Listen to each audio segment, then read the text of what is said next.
Hello everyone, and welcome back to Let's Play Harvest Moon 64. I am Mega Freak 400, and last time, stuff went down. Again, there's not much to talk about in this game because a lot of it's, you know, same old, same old. I always wonder if people, like, just get bored with... I should just stop worrying about it because, obviously, people have told me they're fine with it for the most part. I don't know. I guess the thing is, when you play a game like Harvest Moon, there's not much you can do except for doing the same old, same old. And it's kind of like it's one of those games where it's definitely really fun to play, but not some. I guess it depends. Somewhat fun to watch. It'll be more interesting once I start, you know, once Anne starts to warm up to me even more than she is right now. Eventually, the characters do start to say newer things as you become better friends with them. At the moment, though, they're repeating the same stuff over and over again. Which I guess is one of the things with, like, Animal Crossing I feel that they could have done with Animal Crossing. Animal Crossing is, you know, good in some sense compared to Harvest Moon because you have more animals you can meet, animals can move out, you can do, at least the original, you can do some stuff for them. But the one thing it feels is, like, you don't need to really make friends with them. For the most part. They're already friends with you for the most part. I mean, some people could be more antisocial, but really, you can really do anything, and the only thing that it will involve, maybe affect is whether or not they'll move out or not. So I almost think that one thing that Animal Crossing could probably add is a more of a friend thing, where you could be, instead of everyone being like, yeah, we're friends with you, like, make friends with people. 'Cause that's one, like, thing I like with Harvest Moon, and other games like Harvest Moon, or, like, other games in general, is that people, you can tell when people are becoming friends with you, or becoming better friends. Like with Gray, he slowly started warming up. It's similar to, oh, what's the game I'm thinking of where you can do that, where, oh no, I guess it is Animal Crossing, but Animal Crossing in specific, like with, Brewster. Brewster is an example of a character who you slowly become friends with, and you could tell he's, you know, as the more you talk to him, you could tell he becomes more friends with you. But for the most part, all the other animals are, you know, pretty much already friends with you overall. So I kind of almost wish there was more stuff, people like Brewster, like where you can become friends with them, as opposed to like everyone just being. I mean, you could have a few people who are just nice to you in general, and it's easy to become friends with them, or they're kind of just friendly to everyone. You know, have some mixture, but like, you know, have some more people like Brewster. Maybe have his cousin, Punky. Okay, not really. Technically it would be Punky. Wasn't it Punky? Brewster? No, I guess maybe it was Brewster. I don't know. Either way. So what else can I? Well, one thing I actually wanted to kind of mention is, you know, in relation to last time with the cafe controller. You know, a lot of people rag on it a lot, but like I really think the Wiimote is really one of the most versatile and probably one of the better controllers. I know people say, oh, the GameCube is the best controller, but really, I'd have to disagree. I mean, personally, for a few reasons. A, I think the GameCube controller is not as accessible. I know people like, no, we're hardcore gamers. We want to be the only ones who know how to do this, but it's a lot less accessible than the Wiimote is. You know, like, my mom can play with the Wiimote quite easier than... It's a lot easier for her to use the Wiimote than it is to use the GameCube controller, because there's so many buttons on the GameCube controller. You might say, oh, it's not that many, but, like... I mean, if you think about it, there's a progression between the controllers. Went from the NES with only A-B control stick, and the control pad and the start and select, to SNES with X, Y, A-B, control pad, L, and R. Then you go to the N64 with L, R, A, B, Z, control pad, control stick, and then the C buttons.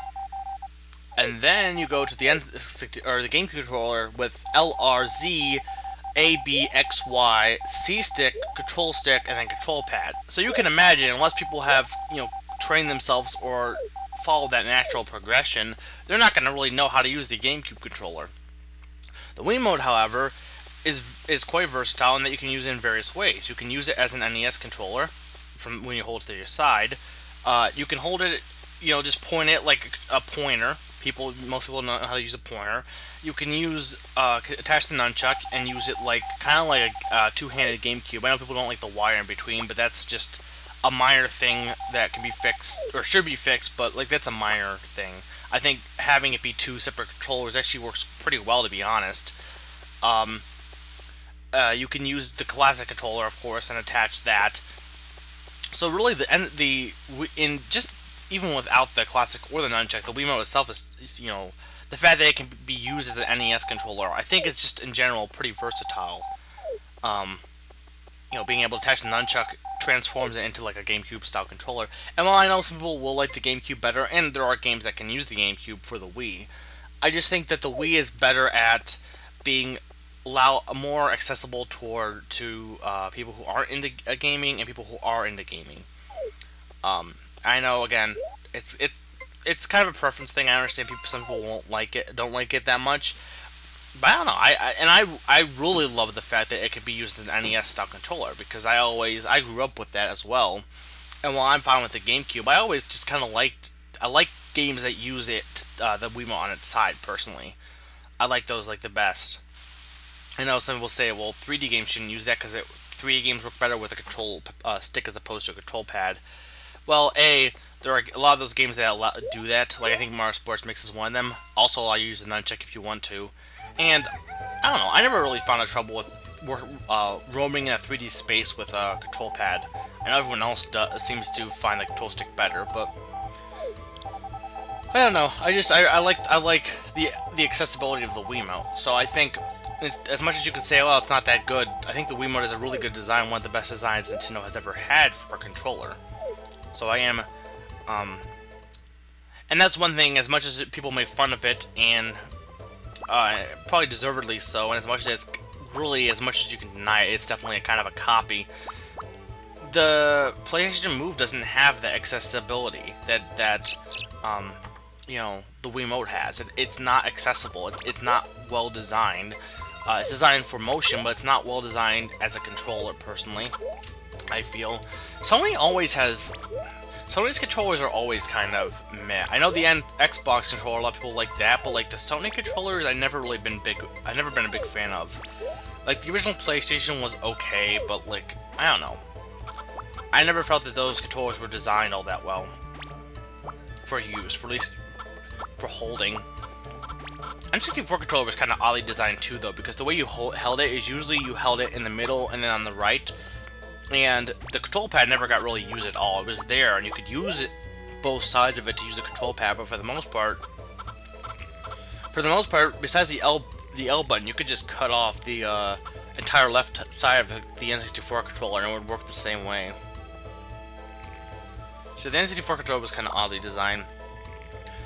GameCube is definitely a good design. It's not like GameCube is a bad design at all, but I don't know. I just feel like I guess having a mother who was definitely into video games back in the day. She played the NES and SNES, and she's the reason I'm even into games. Having a mother who definitely, as soon as the N64 came out, was baffled by the control stick and just couldn't play in a 3D environment.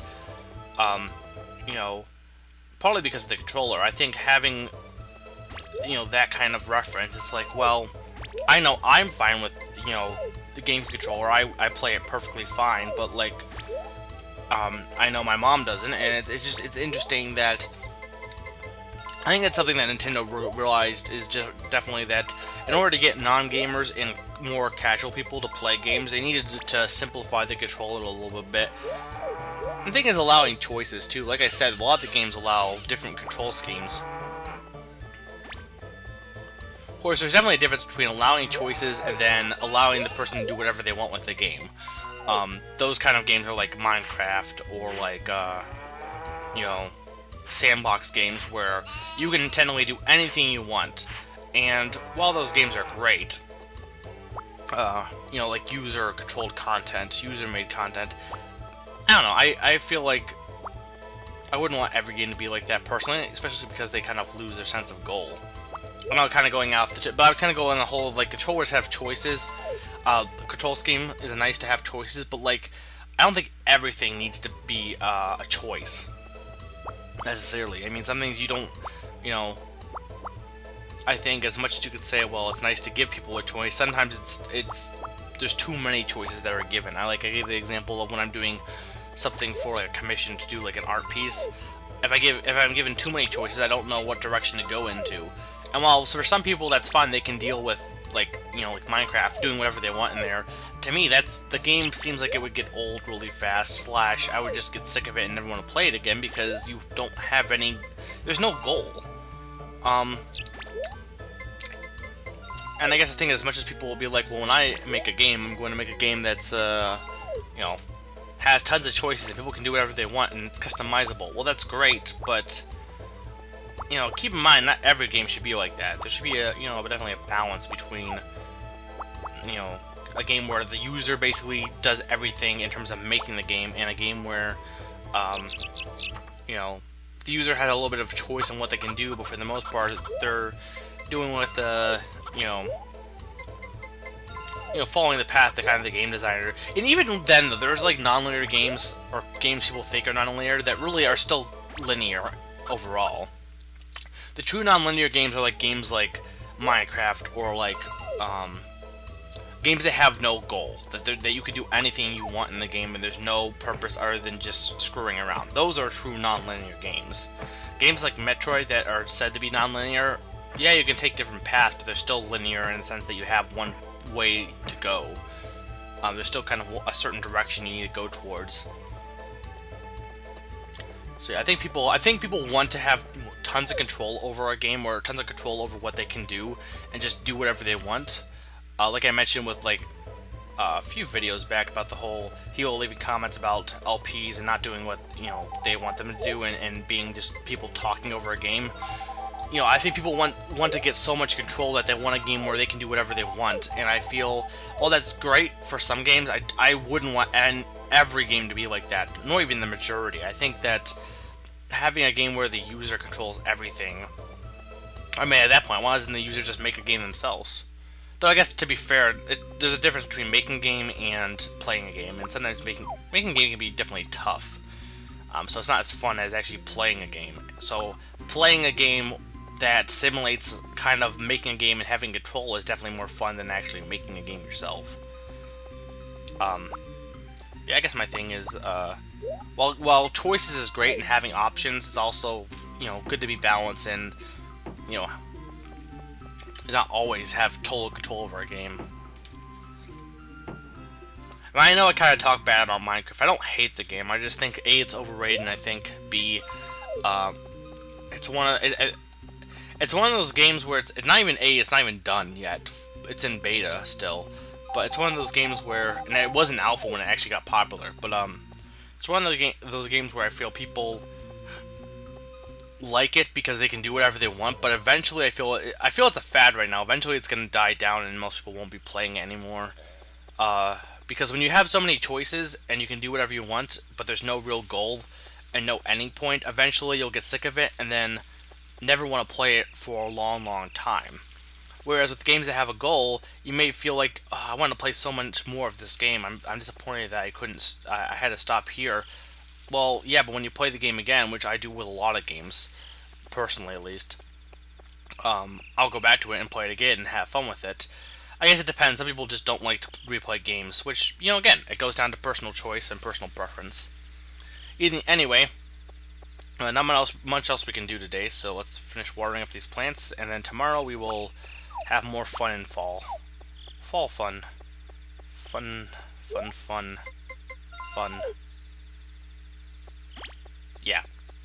So this has been Mega 400, and next time we will do more stuff. So I'm reminding you to go and buy a hippo belt.